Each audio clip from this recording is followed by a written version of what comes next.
తిరుపతి జిల్లా రేణిగుంట ఎంఆర్ఓ శివప్రసాద్ ఇంటిపై ఏసీబీ అధికారులు దాడులు చేశారు. అధికారాన్ని అడ్డు పెట్టుకుని భారీగా అక్రమాస్తులు కూడబెట్టారు అనే ఆరోపణలతో ఆయన ఇంట్లో తనిఖీలు చేపట్టారు. గతంలో రేణిగుంట ఎంఆర్ఓగా పనిచేసిన ఆయన ఎన్నికల నేపథ్యంలో కడపకు బదిలీపై వెళ్లారు. రేణిగుంట, కడప, తిరుపతి, బెంగళూరులోనూ ఆయనకు సంబంధించిన ఇళ్లలో ఏకకాలంలో సోదాలు చేశారు ఏసీబీ అధికారులు.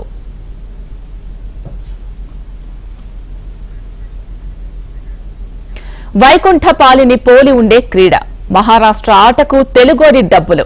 ఇదో రకం పేకాట, ఎవరికీ అంతుపట్టని జూదం. నిత్యం చేతులు మారుతున్న కోట్ల రూపాయల డబ్బులు, అయినా చావని ధీమా. మహారాష్ట్ర సరిహద్దున ఉన్న తెలంగాణ జిల్లాల్లో మట్కా మహాజూదం యథేచ్ఛగా సాగుతోంది.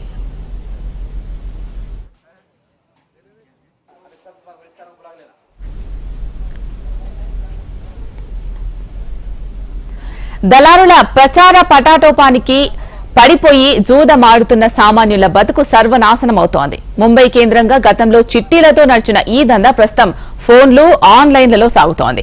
మహారాష్ట్ర సరిహద్దు ఆదిలాబాద్, నిర్మల్, నిజామాబాద్ జిల్లాలో మట్కా వల్ల పేదోడి కుటుంబాలు గుల్లవుతున్నాయి.